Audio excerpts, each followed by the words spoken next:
بسم الله الرحمن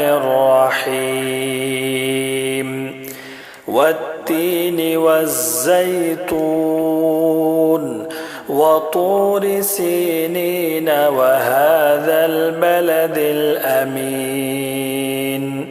لقد خلقنا الإنسان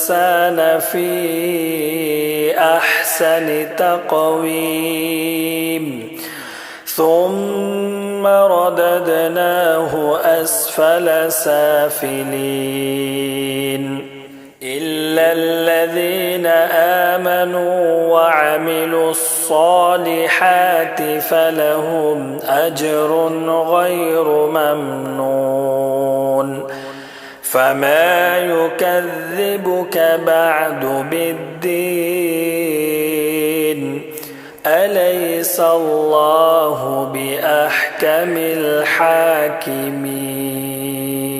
بسم الله الرحمن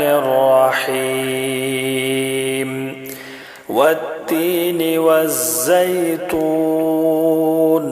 وطور سينين وهذا البلد الأمين لقد خلقنا الإنسان في أحسن تقويم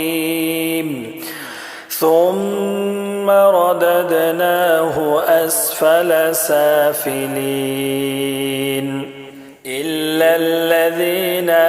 آمنوا وعملوا الصالحات فلهم أجر غير ممنون فما يكذبك بعد بالدين أليس الله بأحكم الحاكمين